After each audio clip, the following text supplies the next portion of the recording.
Well, thank you for having me here. And yeah, when I look back on my life, I started doing lectures and talking about the shape of the world and how people don't understand what's going on. They have no idea about the underpinnings of civilization and how the world works. I started giving small little Mickey Mouse lectures at mom and pop bookstores and Christian bookstores and ladies clubs and little venues with little groups. I started doing that kind of thing back in 1959, which is 58 years ago. And 58 years later, I'm still doing it. Now I'm doing it on radio and doing it around the world. But I've been talking about the subjects that I deal with for 58 years, and believe me, I'm tired. I'm very tired, but I also realize that there are so many people who are hurting in this world, and so many terrible tragedies going on. And I know, because I roam around the world, I know that people, generally speaking, don't know what's going on. They have no idea in the world. They have been, kept busy trying to pay bills and stay alive, and so they don't have time to take, a lifetime of 58 years and just sit back and read and study about how the world works and what the words that we use, what they mean, and where the ideas have come from, and where the concepts and the belief systems and things that we believe and things that we do, where did they start? Who started it? Where, what does it all mean? So basically, most people are here today because they were born, and they do whatever it is they do by the seat of their pants because they don't know what they're doing. And then one day they pass away and leave this world. They didn't, and while they were here, they had no idea where they came from and they had no idea what they were doing here. And when they leave here, they have no idea where they're going. And so that's the story of the human race. Nobody knows nothing. So the problem has been education. Education is the bottom line on all the problems of the world today. It's quite simply education. How well informed are you? And how well read and how sophisticated in your thinking are you as to where you are in the world, what you're doing, and when you leave here, where you're going. And so, like I said, most people don't have time to think about such things. They got more important things to do, like a basketball game and Paris Hilton and TV shows and worrying themselves sick about North Korea and so I just sit back after some 58 years of trying to educate people as to how the world works, and I realize today that I have spent my entire life on subjects which most people don't even know exist, and the majority couldn't care less. And so it's been very disheartening to me doing what I do and being who I am. But, when you reach 77 years old, it doesn't matter, what you've done with your life. It's too late anyway. And you've already done it, so what? So I did the best I could at trying to educate my fellow man, but I became aware rather quickly that most people are not interested in education. People are not interested in knowledge. They don't care. They don't care a thing about knowledge or wisdom or understanding. They just want to drink the beer and have a full belly and have food to eat and drink the beer and watch TV and go and live and be happy with your friends and have many friends who love you and who like you and you like them and go to the synagogue and know that you are God's chosen people and or go to the church or to the mosque and know that the Lord loves you and the hell with everybody else. And so people just live their lives like that. They come and go. They come in. They're ignorant. They leave this world. They're ignorant. They leave children, and their children are ignorant. So they have children, and they're ignorant. And so leave it all alone, and pretty soon you have 7.5 billion people on the earth who collectively have got an IQ of about 40. And so now, how are you going to do anything with 7 billion people who do not even know they're alive, have no education, no background of understanding, no spiritual grounding? They've never asked any serious questions, which is just as well because if they got an answer, they wouldn't understand it anyway. And so I just, at my age, I just sit back quietly and watch the world go to hell in color, and realizing that I've been trying to talk to people for some 58 years about how the world works, but nobody seems to really see the value of that, except that handful of people who are supposed to know. And that's important because there is, as there has always been in the history of the world, there has always been a small, tiny, select handful of people who are very interested and who want to know. And so most people on the earth don't want to know. They don't care one way or the other what the truth is. They don't give it. Doesn't matter until they get in trouble. Now, if you get a knock on the door from the federal government, and you're being indicted, and you might go and you're facing a 35 or 40 years prison sentence, all of a sudden now you need somebody who knows what they're doing. Now you need a lawyer who can save you. Now you need an expert, somebody who knows how to come in and walk the walk and talk the talk and knows how to protect you because you're going to prison for 40 years. And so now it's important. Why? Well, now it's your life hangs in the balance. But you weren't interested in the law before. You didn't give a damn about how law works or how courts work, or you didn't care about any of that. But now that you're in trouble, now you need to pay somebody a lot of money who does know. And so that's why I just watched the world. As I came into this world, I was mystified.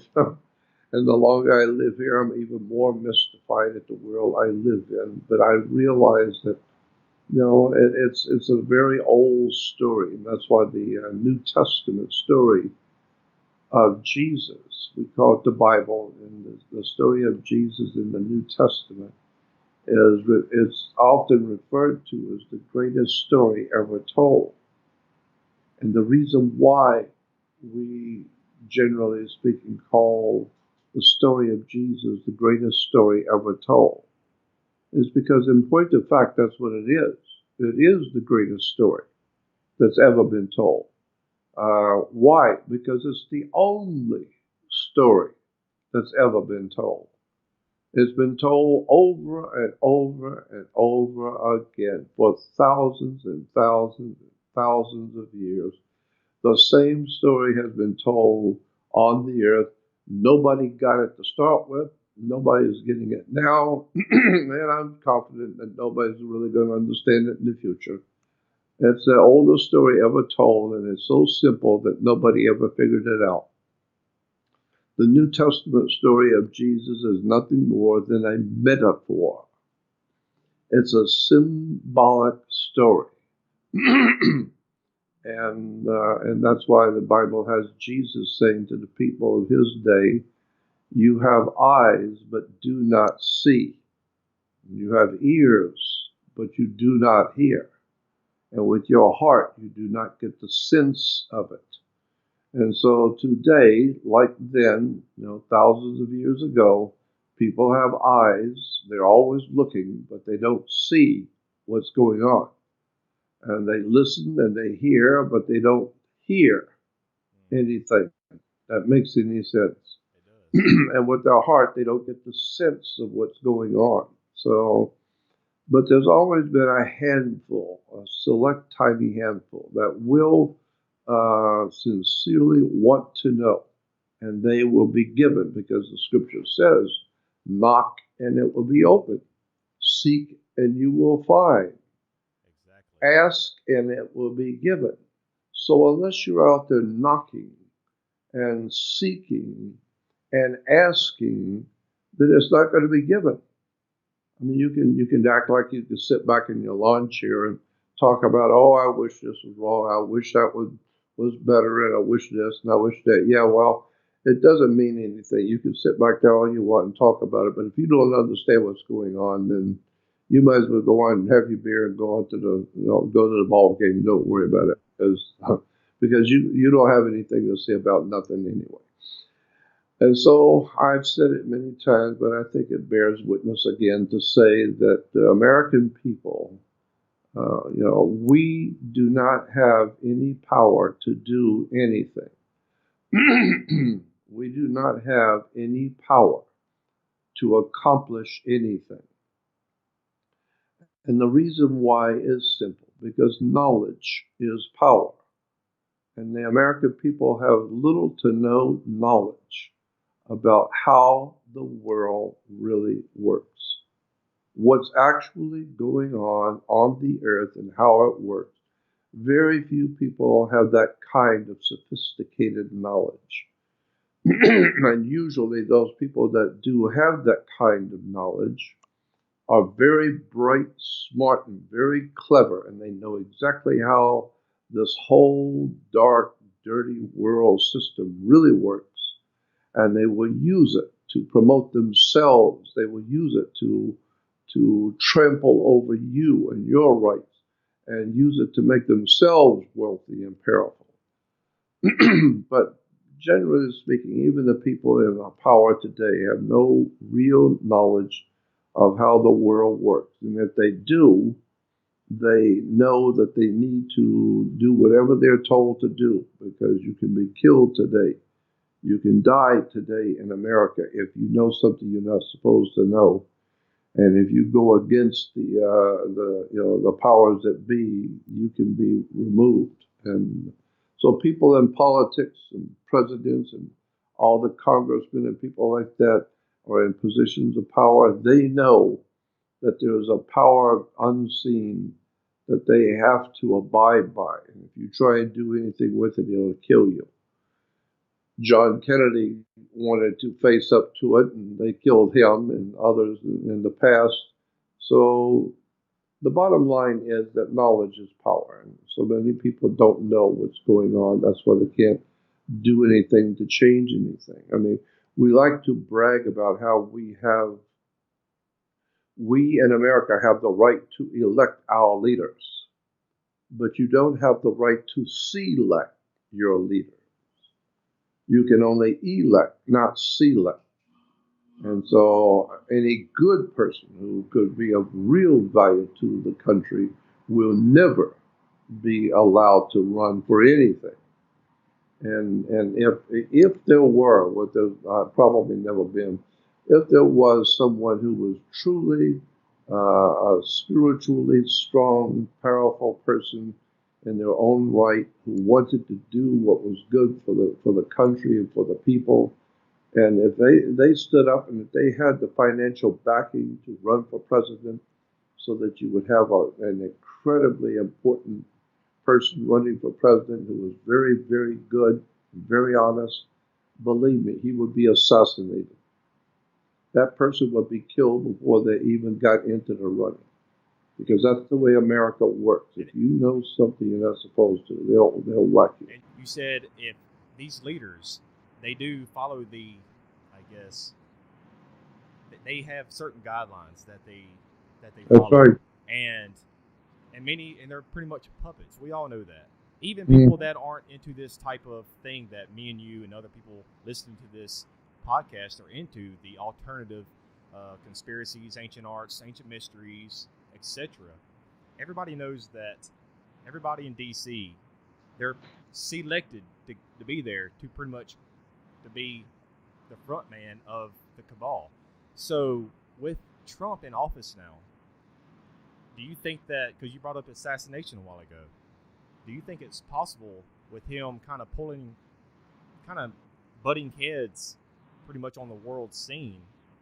Do you think that it is possible that, I don't wish this on the man, but if he keeps bumping heads with the cabal of the world, do you think that they will try to assassinate him as well, just like JFK? Well, I mean, JFK wasn't the only one. Garfield and Abraham Lincoln and Anwar Sadat and God knows all the rest of them. You sit here for an hour and name up all the national leaders, important people have been assassinated. And so anything is possible. But I think that Trump is different than any other president. I mean, I've only been around for 77 years. But in my 70s. But he is different, though. Well, the thing about Trump that is interesting to me is that he actually talks and does things. Because in all of my years of being on the earth as an old man, I look back on my life, and all of the presidents and all the big important people that run the planet, they all have a modus operandi. They all have one way, a method of operating. They all look very, very sharp. They all have their $500 mohair suits and $2,000 hairdos and all that. But they don't say anything. The presidents come out and they're a little babbling about this, a little babble about that. Most presidents are very scripted. Yeah, and so they have nice suits on. They are very well dressed. They're highly protected. They are like kings and rulers. But in point of fact, communicating with the human race on the earth, they don't do that. Presidents and kings and rulers and Princess and Queen Mum and Prince Charles, they don't communicate with the poor slob in the street. They don't give a damn about the people. They call them commoners, So they don't care about commoners. They don't care about your family and your wife and children. They couldn't care less. Like George Carlin said, they don't care who you are. They don't care about you, period. And so, but Trump seems to be somebody who actually says things. I don't care one way or the other. I've been apolitical all my life. I've never voted for anybody my whole entire life. Even when I was in junior high school, I never voted for anything, ever, and I never have. But I'm not supposed to. I'm not supposed to vote for anything from day one. From the day I was 1 year old, I'm not supposed to vote for anything. And so that's why I haven't. I'm not supposed to take drugs or alcohol and all of that kind of thing and hallucinogenic drugs. I'm not supposed to. So that's why I never have. And the reason I say that is because the reason I'm talking to you right now, I'm not talking to you right now because I happen by chance to have been born. So I just happened by chance to be alive and happened by chance to be born. And so that's why I'm talking to you. I wasn't born by chance. I'm supposed to be here. I've been given something to do.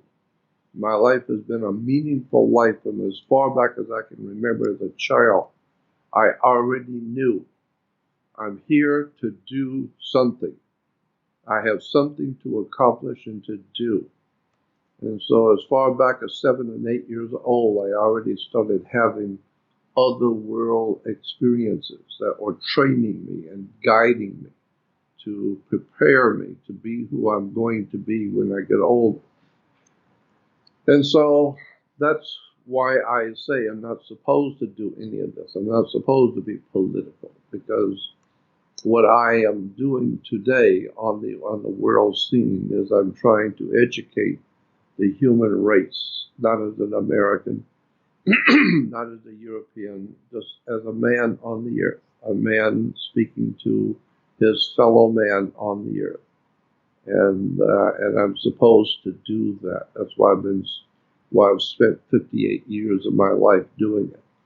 So I am the only thing I would say about if anything ever happened to uh, Trump, there will be a massive, massive reaction in America and around the world that I think even the cabal knows that it will be massive. So you better think twice before you mess with him.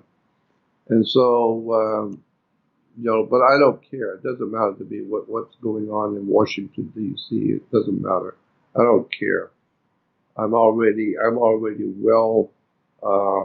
well established in what has gone on for the past 7 to 10,000 years in government and religion, and the philosophies of power and how the world works. And it's a strange world that we live in, and most people are not aware of any of it. How far back does this agenda go with people, the cabal, and others pulling the strings behind the scenes?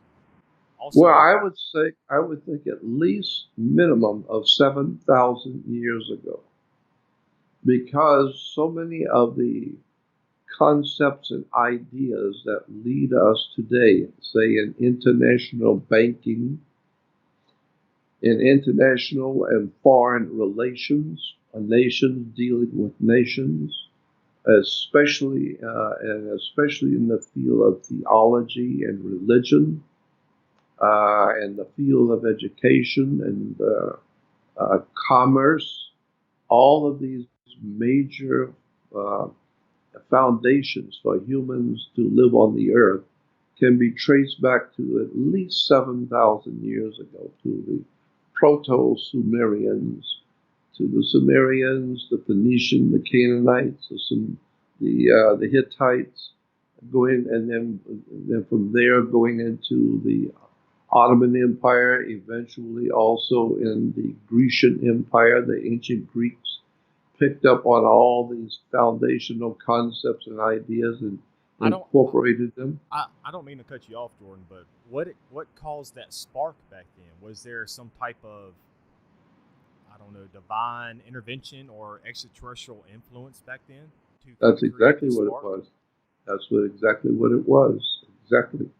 Precisely what it was. It was some sort of a divine intervention.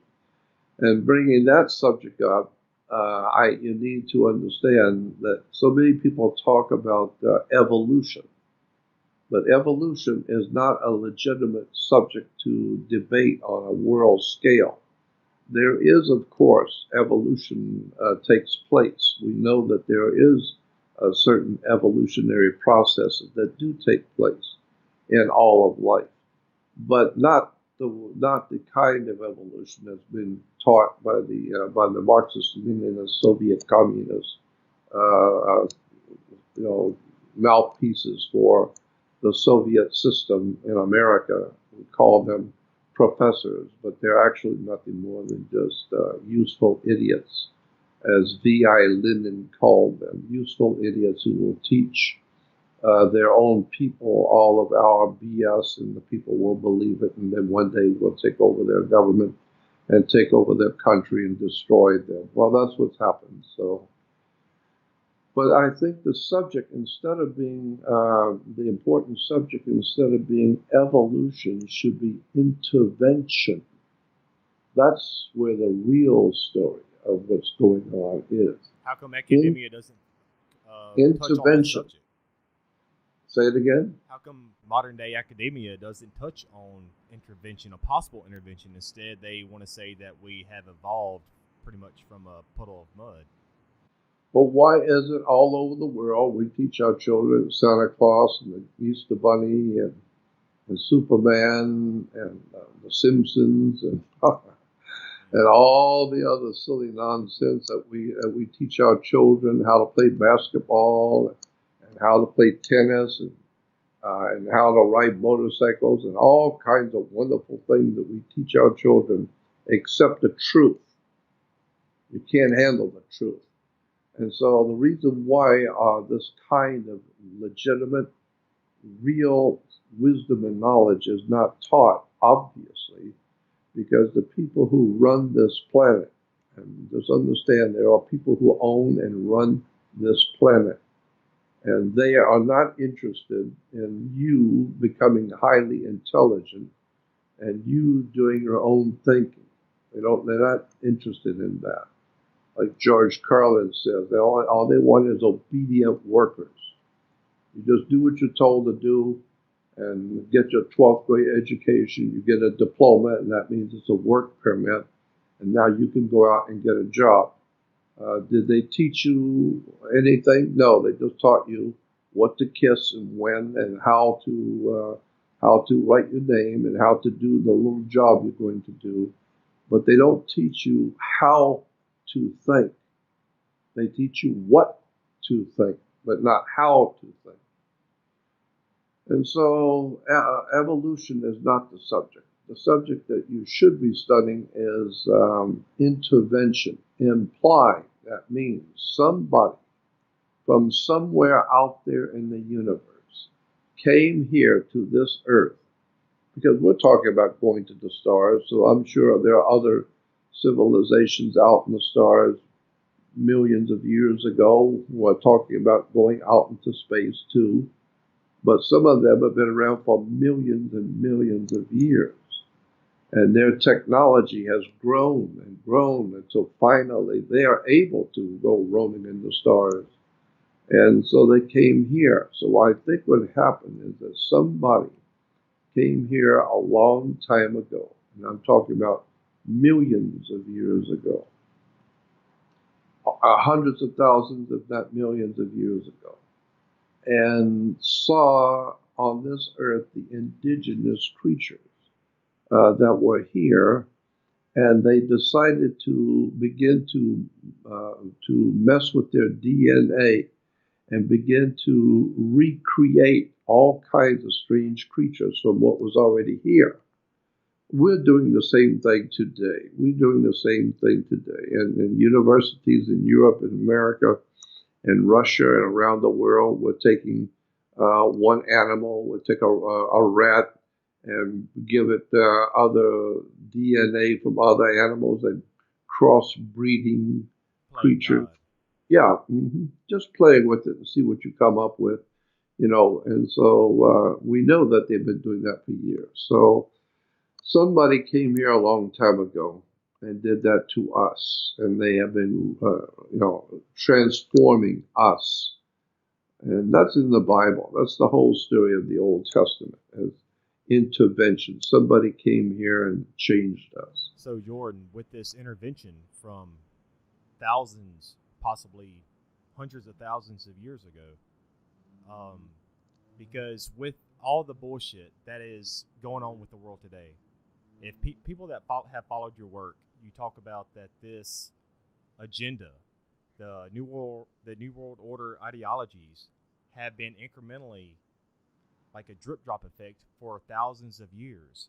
That's right. So if it goes back to the intervention of, I guess you could say, our gods with the lowercase g or big case g, whatever you want to call it, why would they? So does that mean that our creators, are they benevolent or malevolent? Yeah, very good question, and that's one of the oldest questions out there. The old ancient Gnostics in India and Egypt, especially the Egyptian Gnostics thousands of years ago, asked the same identical question: whoever created us, are they good, or the God who created us good or evil, or did He mean for us to be evil, and so, well, we're made in the image and likeness of God, we're told in the Bible, in Genesis. We're made in the image and likeness of God. Well, here's the point that maybe we should talk about for a moment. You know, if you read in Genesis 1:1, it says, "In the beginning, God created the heavens and the earth." Well, the translators for the King James English version, the translators were very, very good with the King's English. They understood it well. But they weren't that hot on Hebrew and ancient Koine Greek. And so uh, and so they made a few little errors, a few little mistakes, and a lot of times they would come across points and ideas in the ancient scriptures that they didn't understand. They never heard this term before. They didn't understand it. So they translated it the best way they could. And of course, that we coming along today, we think we've got the whole truth and nothing but the truth. So we begin to talk about that point and never realizing, no, the translators just added that in because they didn't know what else to say. That doesn't mean that it's right if you're reading. You just go back and look at the original. And so a classic example of what I'm talking about is in, say, for instance, in Genesis 1:1, because in the Hebrew language, God is spelled for us E-L. Very simple. We spell God in English G-O-D. But in Hebrew, it's E-L. L is God. So if you go to a Hebrew, an Old Testament Hebrew Bible and read Genesis 1:1, it should say, "In the beginning, El created the heavens and the earth." But that's not what it says. It doesn't say El created the heavens and the earth. In the Hebrew Bible, it says, "In the beginning, the Elohim created the heavens and the earth." Elohim, not El. It's a totally different word meaning something totally different. Elohim is like putting an S on the end of the word car. You have C-A-R or C-A-R apostrophe S. Means more than one. So Elohim is a plural added to the word El, which is God. So the correct translation would be, "In the beginning, the gods created the heavens and the earth." Not God. The gods, more than one. And then later on in Genesis 1:28, when the gods were getting ready to create Adam and Eve, they said, "Come, let us." Who is us? Is God talking to himself? So it says, God said, "Come, let us make man in our image, after our likeness."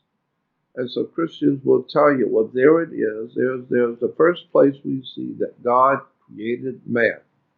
But I've talked to the rabbis many years ago and ever since.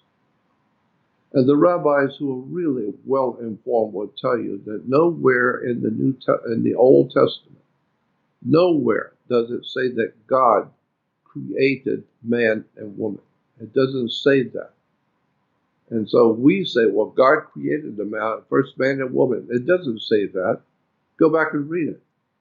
What it says is the gods said, "Come, let us create man in our image and in our likeness." Not create man. He's already here. Let's create man in our image to look like us and to act and be like us. And so somebody came here a long time ago and saw the indigenous creatures that were here that we today refer to as ancient hominids, or the Neanderthal, and all these ancient cavemen kind of creatures that we talk about. And they were built very similar to us. They did walk on the bipedal. They had 2 feet, and they had arms like us. They were like us, similar, but not like us. And so somebody came here and saw those indigenous creatures, and they said to themselves, whoever they were, they said, let's make him look like us. Let us make man and to look like us and to be like us.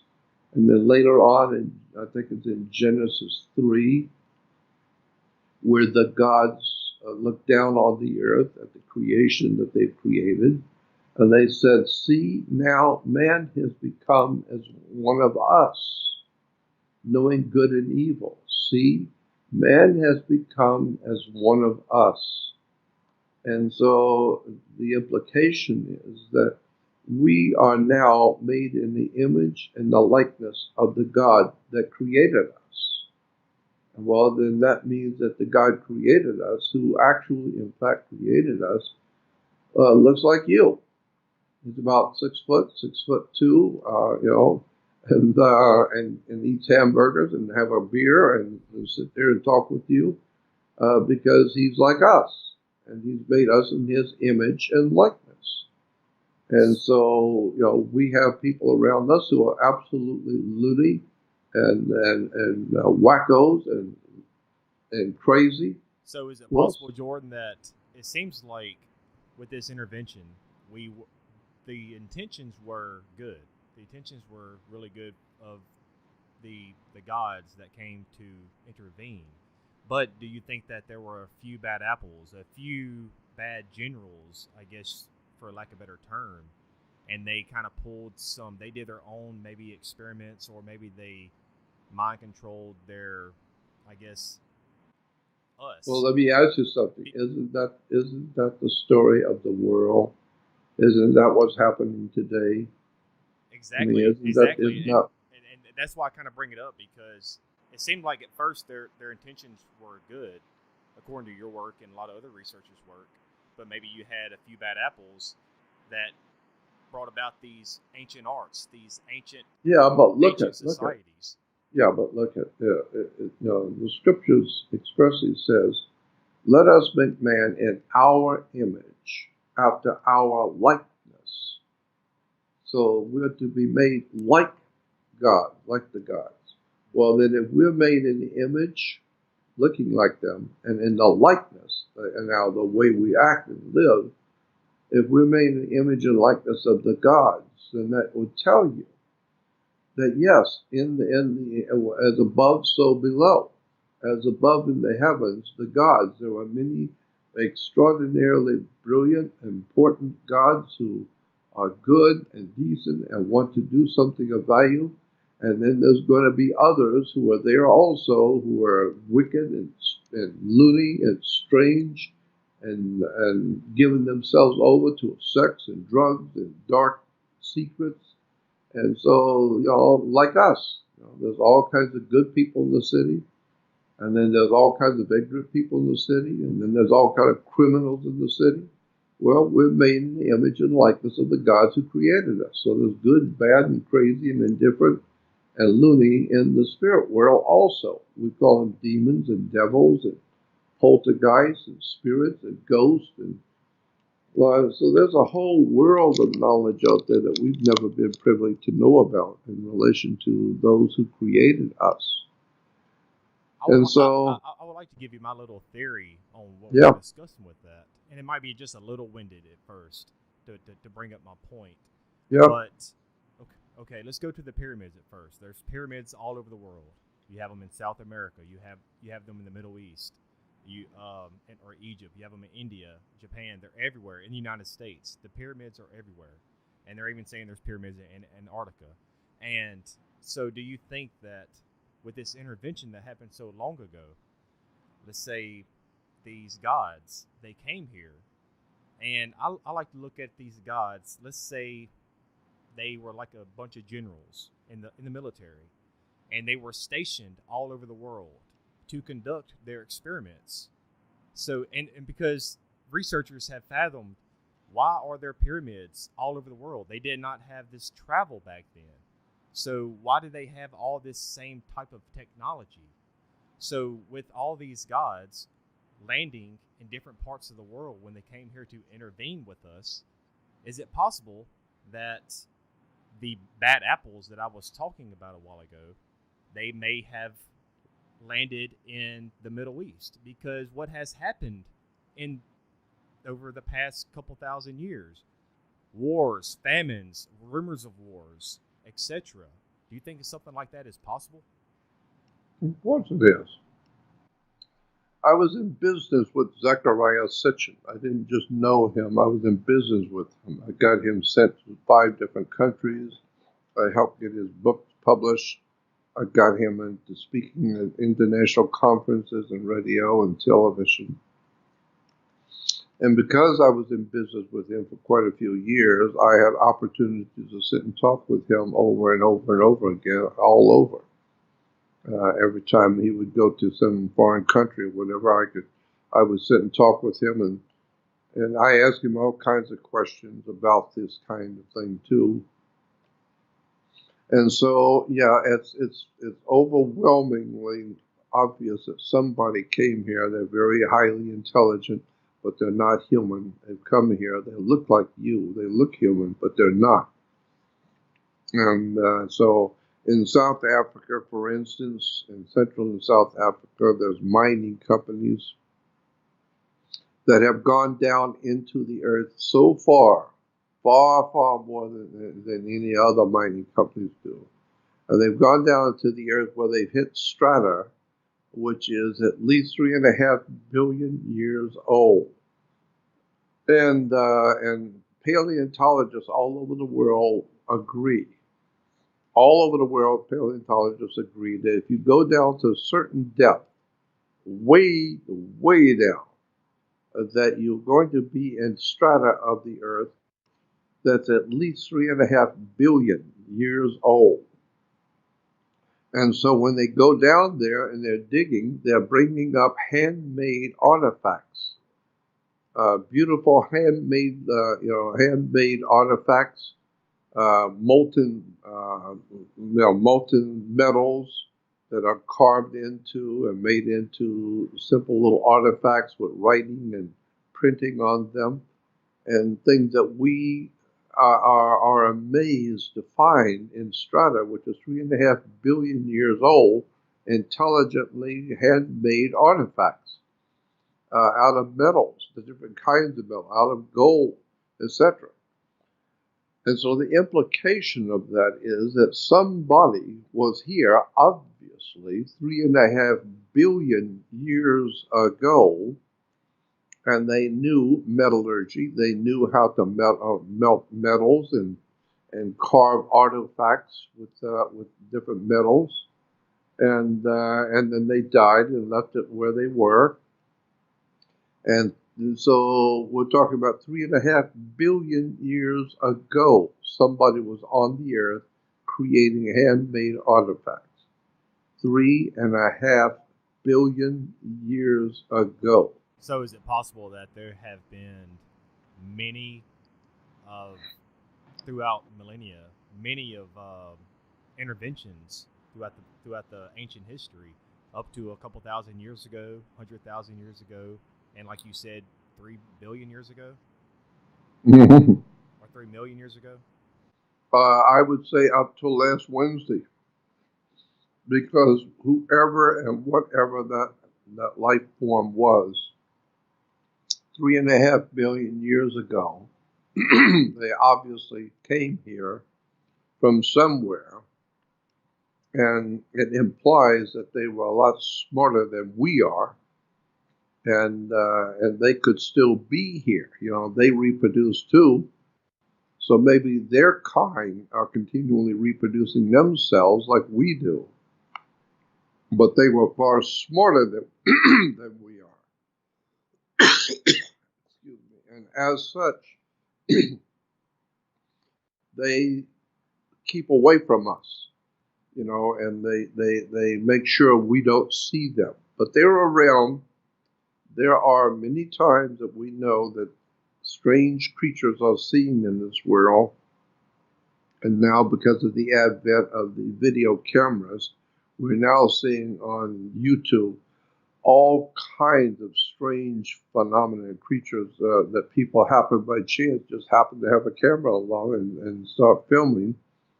And so we call them Bigfoot, the Yetis, and the abominable snowman, and all that kind of thing. And all over the world, there are these kinds of creatures that show up in forests, and dinosaurs in Central America and South America, prehistoric animals in America. It's just amazing some of the life forms that are here on the earth that we thought were gone millions of years ago. No, they're not gone millions of years ago. They're still here. And so it's an extraordinary story of the betrayal of the human race by not telling the people of this world the real history of the earth and the powers that be on it, and the secret powers that guide the destiny of the human race. Our whole life as humans on the earth is being guided, and we've been given ideas, we've been fed concepts and ideas that we're supposed to live by. And so if you're in a particular area of the world, in what we call the Middle East, well, then you are given to understand. You don't have to intellectually understand, but we are given to understand that the God who created you is Allah, and you don't know that Allah has nothing to do with anything. It's just a word for God in the Arabic language, and Allah was applied to a sun god many thousands of years ago. And then 1,000 years ago, it began to be applied to a moon god.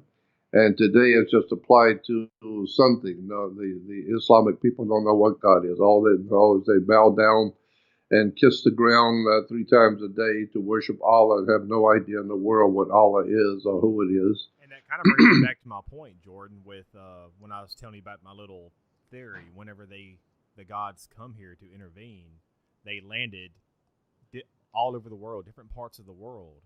Could one of the gods that landed in the Middle East, Allah, could that have been the one that, I don't know, maybe have planted the seed that this New World Order type of ideology has led up into the present day? Because if you examine history in the ancient past, there has been, just like I said, wars and rumors of wars, especially in the Middle East, infighting and murder and everything else like that.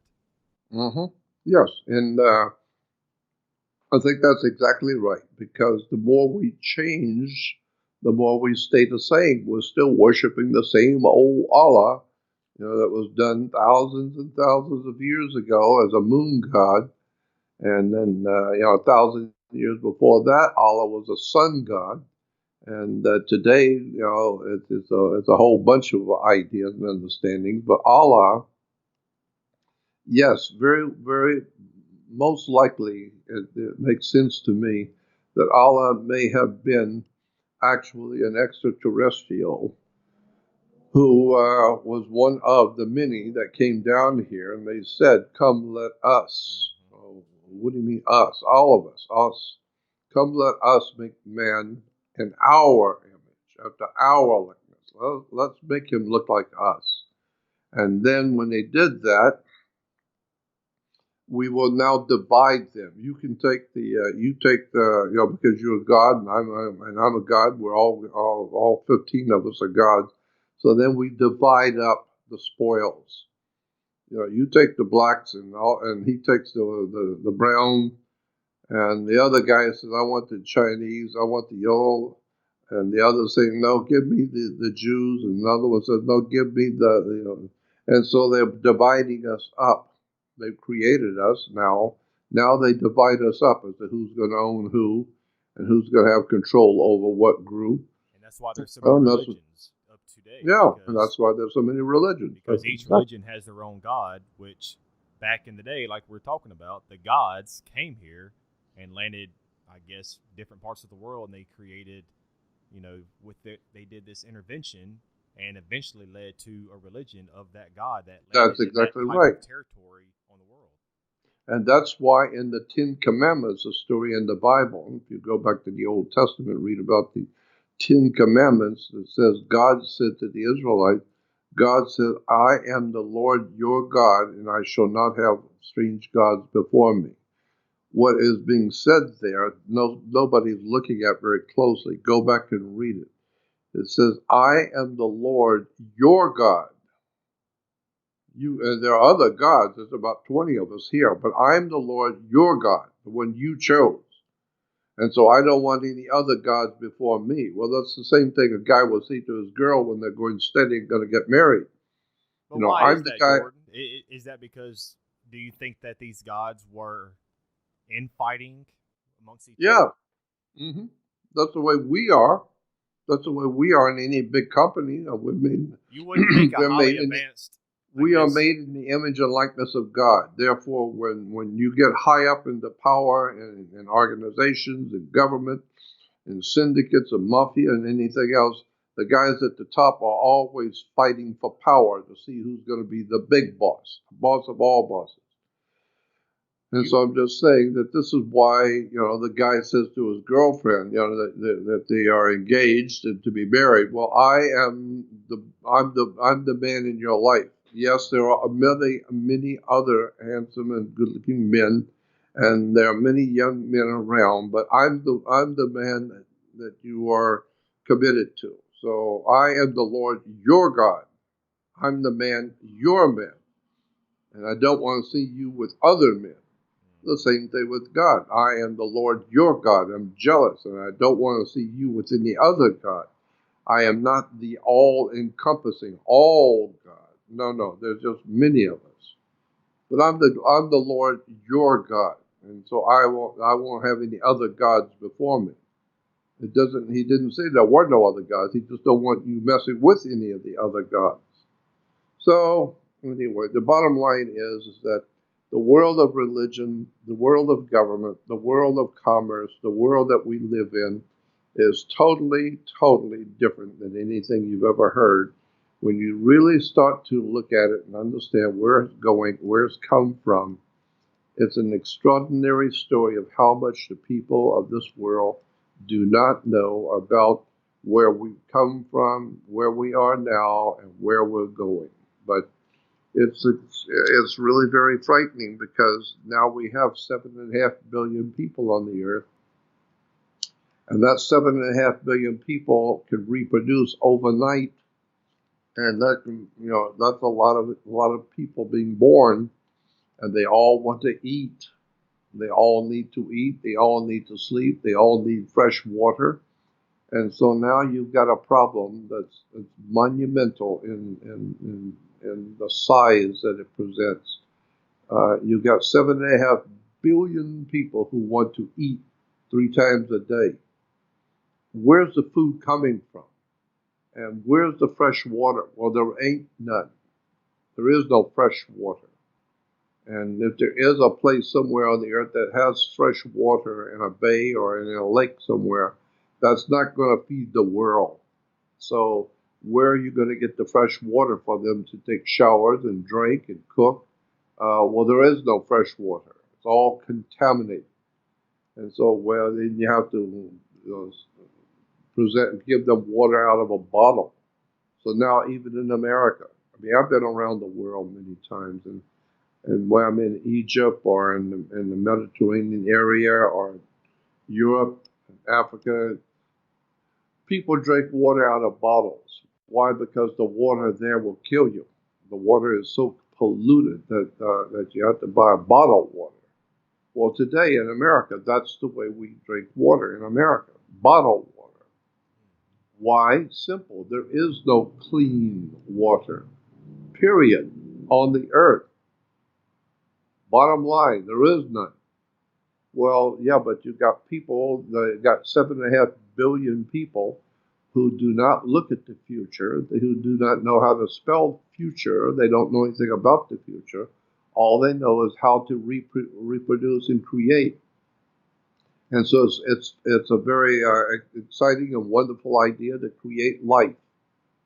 But all you're doing is just reproducing more humans on the earth who are coming in. There's already 7.5 billion.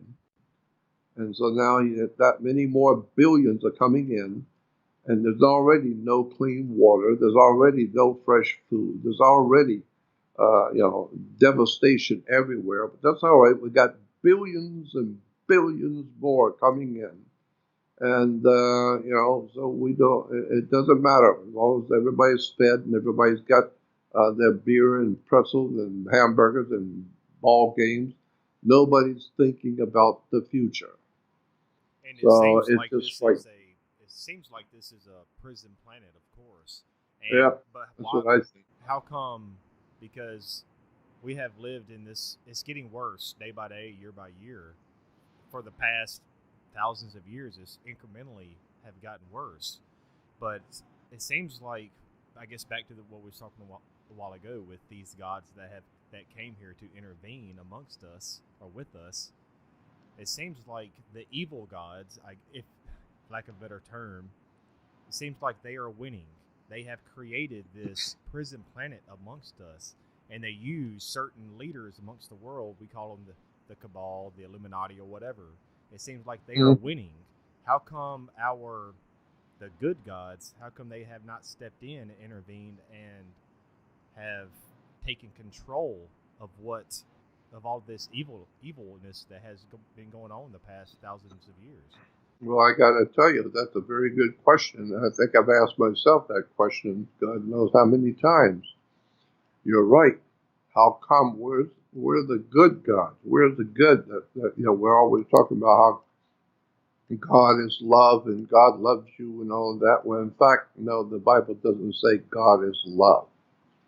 We hear that all the time. It's a mistranslation, a misunderstanding by people, like the Bible says, who are blind leading the blind, and they both fall into the pit. Well, that's what we have today. We call them clergy in the churches. They're blind, ignorant, ill-informed, and unread, and have no idea what's going on.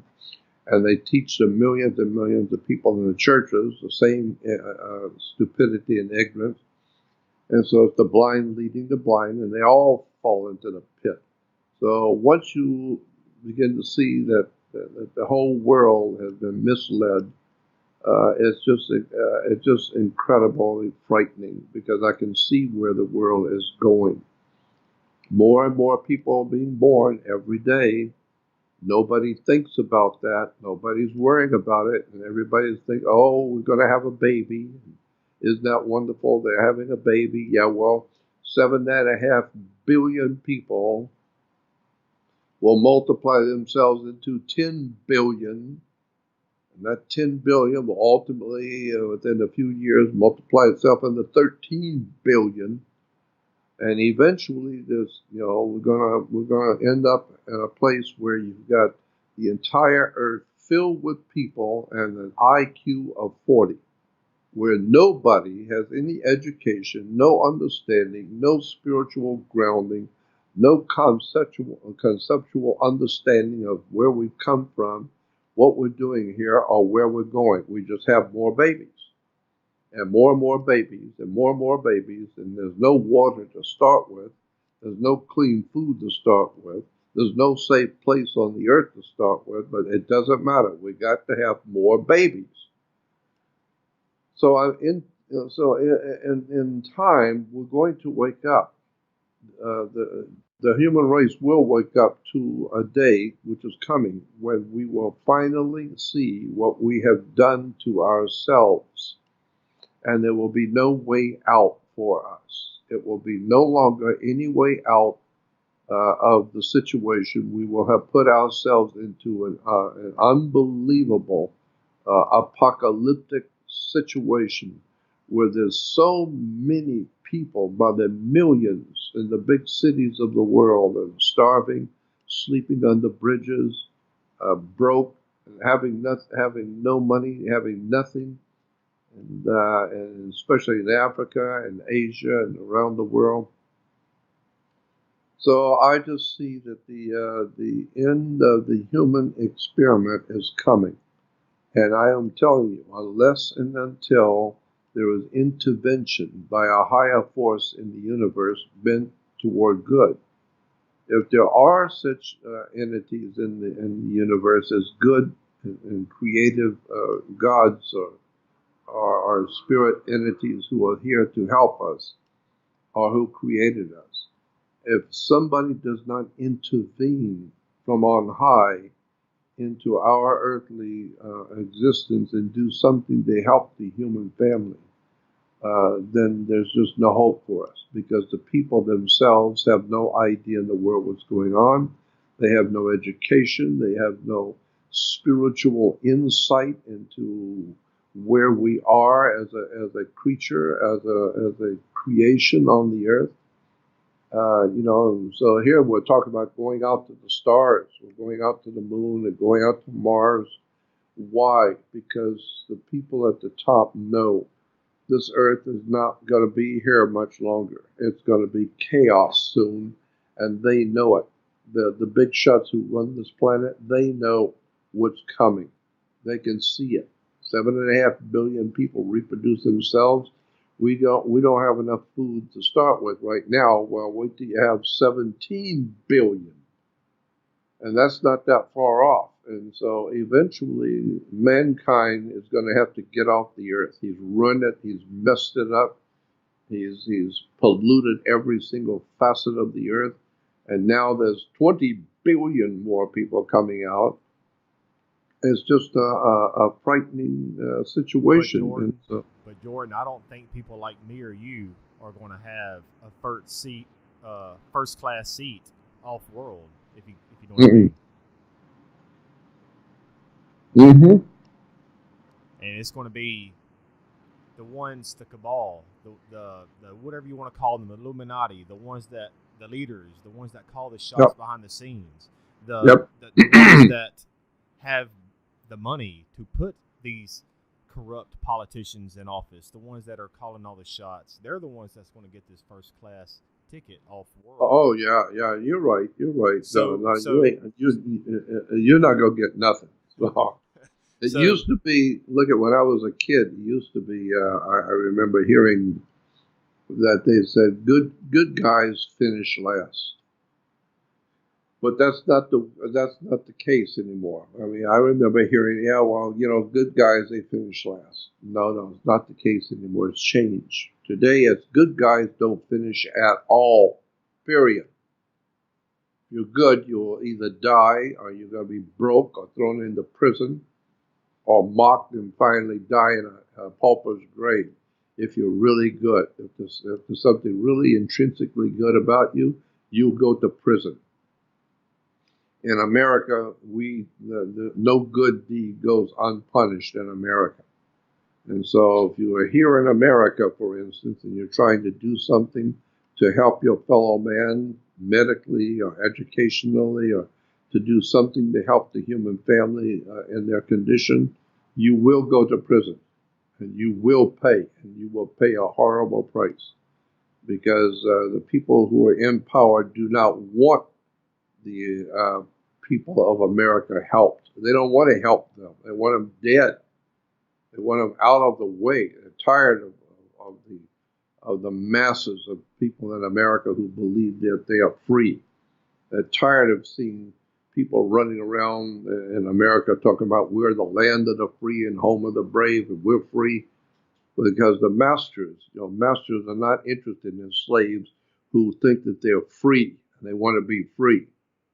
That's not the way it works. And so they give us the illusion of freedom. Yeah, you got that right. And so it's just an illusion of freedom. Yeah. And so like George Carlin says, yeah, we're free. And Dick Gregory says the same thing. We're free to make all of our own choices. You can have chocolate or strawberry or vanilla.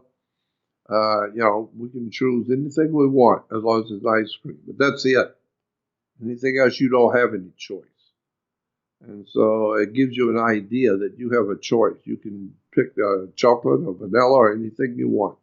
You have a choice. But actually in life, you don't have any choices. You were born as a slave and you will die as a slave. Why? Because knowledge is power. And you don't have any knowledge as the way commerce works, as the way government works. Go to a law dictionary and look up commerce. You think commerce means business. No. Go to a law dictionary, look up the word commerce. It will tell you in law the word commerce means sex. S-E-X. So sex play among humans is called commerce. It's just business. It's a supply and demand. And so when I see you come out of a restaurant 2 o'clock in the morning with some girl The next day I say to you, you know, that girl you were with last night, she's bad company.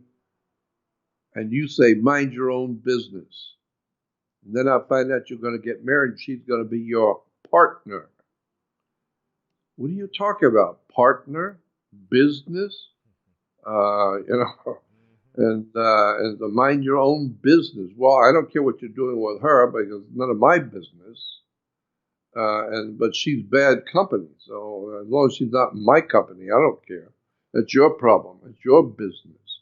And so business and company and partner, it all implies commerce. It's all a business. And so when you get married, that's why you have to have a license when you get married, because it's a business. All in capital letters, too. That's it. It's all a business. And you don't think it's a business? Well, if it don't work out, you're not going to God. You're going to court. And you better bring your house and your car and everything you own, including including your wallet. Bring everything into court because it's just business. And so you're going to find out that what you thought it was going to be a wonderful, holy marriage, no, it's a piece of business, and you screwed up. And so your company, you know, that bad company, and your partner has decided they don't want to do business with you anymore, so you're going to pay. They're coming to get you, Jordan. Yep. So I know. So that's I understand how the world works. But I understand, and it's very sad because so many young people want to get married. So many young people, have all these wonderful ideas about life, and the government's not telling you what's really going on. They're not telling you how this thing really works. They sort of do, Jordan, through Hollywood, in a way. Mm-hmm. In a way. And why is that? It seems like if you watch, man, I can name countless movies. You know, it seems like because we know that Hollywood, they are in bed with DC and the Pentagon and other cabals of the world. But why do they secretly plant their seeds through Hollywood instead of just telling us on Fox News or CNN? Yeah, right. Well, it's all entertainment, well, let me tell you this: that many thousands of years ago, before the Roman Empire even existed, we're talking about maybe 4,000 years ago, before the Roman Empire even existed, there was in Europe, because the black man comes from Africa, the the Orientals come from the Orient, the different peoples of the world come from different areas of the earth. Well, the white man comes from Europe. And so what we call the white man Caucasian, or the white man, comes from northern, eastern, western, and southern Europe, all over Europe, north, east, west, and south. And that's where we get the word news, News, news is north, east, west, and south. So anything that happens in the north, east, west, or south is news. And so in Europe, before Rome existed, there was already people living in Europe. There was no Roman Empire, but there were lots of people there. And those people were called Druids. And the Druids were the most important in the European theater of life. The Druids were the most important. They were the doctors, the lawyers, the judges, the priests, the businessmen. I don't care what it is. If you were important in that ancient time, you were a Druid.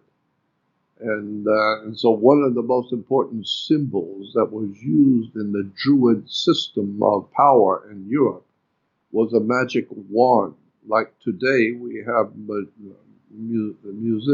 musicians, orchestra leaders who use a magic wand to conduct the orchestra. And then that's musicians. Then you have magicians, like musicians, but they're magicians. They use a magic wand in their magic. And so magic wands were always used by the leaders of the Druid society in Europe. And magic wands were always made out of the wood of a holly tree. It's made out of Hollywood. And so today, all over the world, that we in America are working our magic of Hollywood on the whole world. And people pay money to go and see the movies that are coming out of Hollywood, never realizing in a moment, not even beginning to realize. Hollywood has been around for a long time. The wood of a holly tree. That's why on Christmas it's very, you kiss a girl under the holly, and holly is very important during the Thanksgiving and especially in Christmas in the wintertime. Holly is green, and so it's used in the winter celebrations because it's still green where everything else is dried up and dead because of the winter, but holly stays green. So the holly wood, and that's why today we have something called the magic of Hollywood. And people don't realize at all that Hollywood is nothing more than a center for profoundly evil magic. Legitimate, de jure, real, preternatural magic. The word used to be supernatural, but no, that's the incorrect term. Supernatural means it's natural, but it's really, real natural. It's supernatural. But the correct term, when you're talking about the spirit world and demonic stuff, the word is preternatural, meaning not of this world and not of the world that you live in. So the magic of Hollywood is preternatural. It's not anything that you think that's going on. It's something that you don't know what's going on. No one's ever told you. And so it's a very, very important for people to know that we are being misled by Hollywood, by the magic that's been going on for thousands of years. And today, of course, like the scripture says, by their fruits you shall know them. Well, what is the fruitage of the three major religions of this world? Islam, Christianity, and Judaism. What is the fruitage of those three religions? If it isn't war, bloodshed, violence, and hatred, and stupidity, and ignorance, and money making, and sex, drugs, and rock and roll. That's the fruitage of Christianity, Judaism, and Islam. So what is the fruitage of Hollywood? It's violence, corruption, ignorance. The implications are frightening for the human race.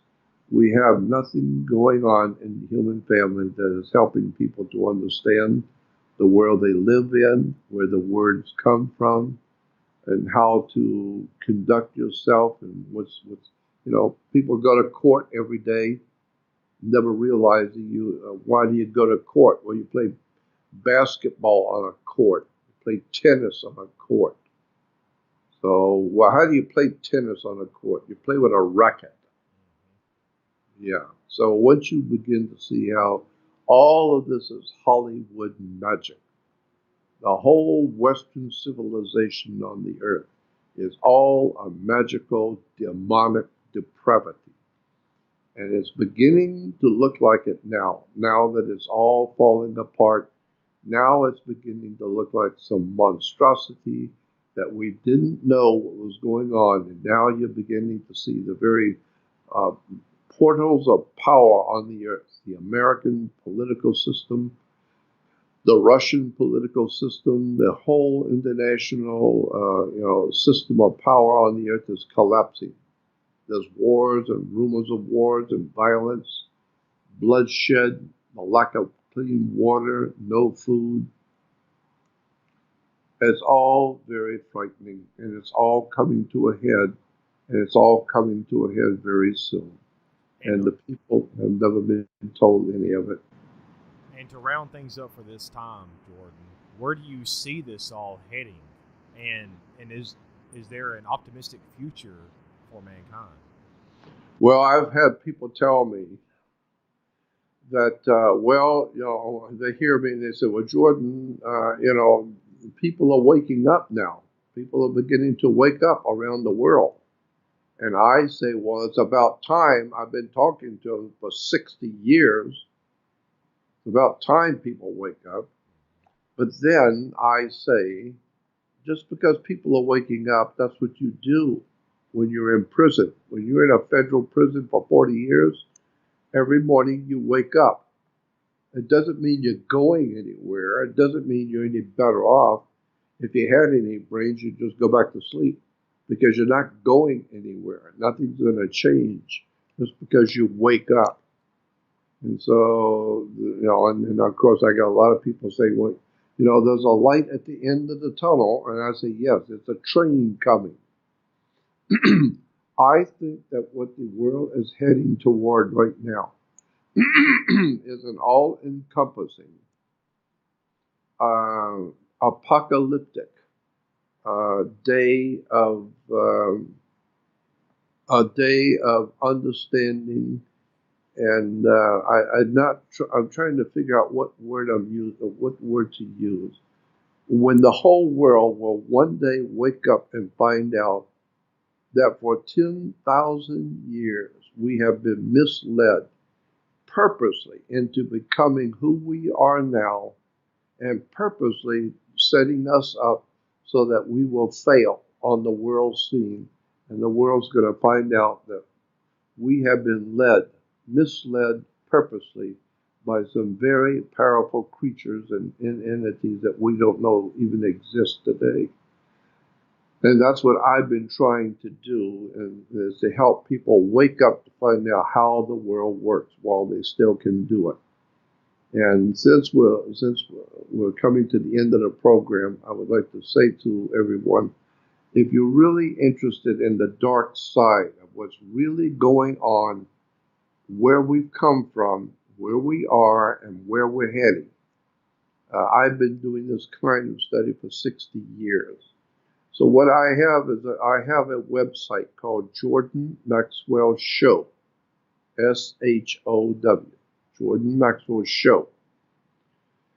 And that's my website. There may be others out there with my name, but that's my website, is Jordan Maxwell Show. And when you go to Jordan Maxwell Show, it's a podcast. You'll see a lot of free radio shows I've done and doing. But there's also another website I want to call your attention to that's on my website, Jordan Maxwell Show, and it's called a Jordan Maxwell Research Society website. And that's a small website that's getting bigger each day that you can join. You join the Jordan Maxwell Research Society. It's only a one-time contribution of $30 for a lifetime subscription. And I am uploading, or my webmaster is uploading all of my research over all the many years I've been doing this kind of thing, with pictures and documents and research papers and audio and video and all the top other researchers in the world, who they are, why you need to know about them, what they're doing, and words and phrases and what these words mean. All kinds of research. It's all itemized and alphabetized. It's all there. And I'm adding more stuff every day. And so you can go on my Jordan Maxwell Show and join my research website. Just call Jordan Maxwell Research Society website. And of course, I have a couple of videos too, that if you're interested in two of the most controversial subjects I ever dealt with, I have now two 90-minute, an hour to 90-minute videos that you can purchase also. So anyway, the bottom line is, you want more information about the kind of thing I'm talking about. And while if you're happy where you are right now and you're well fed and you're happy, then you don't need to know anything about me. But if you're smart enough to know that things are happening in the world and you're going to be affected by it real soon, and if you're smart enough to know that, and if you're clever enough to know the importance of real knowledge, about how the world really works, then go on my website and join my Research Society website, and you'll find out there's been a world of knowledge that's been held from you that you didn't know. And that's what I do. That's who I am, Jordan Maxwell. I want to thank you for having me on tonight, and we can always do it another time if you wish. And thank you very much, Jordan. I hope you have a good evening, and I will try to have you on sometimes in the near future, and we can discuss maybe some symbology and some Oh, other. we can do it. Yeah, there's so much that we can all, there's so many subjects. Exactly. Always remember one thing, that your mind is like a parachute. It don't work if it's not open. And what you Exactly. need to do is open your mind and do some investigation while you can, while it's still there. My work is there, but it may not be there for long. So you need to go to Jordan Maxwell's show and avail yourself of the information while you can do it. And again, thank you for having me on, and I'd be delighted to do a show anytime you want to. Let me know. That's and right. and check out his work, support his research. He's been doing this for nearly 60 years. You might as well say 60 years. And he is like the show, he is definitely a pioneer in this field. And please support his work. And until next time, keep truthing and have a good one.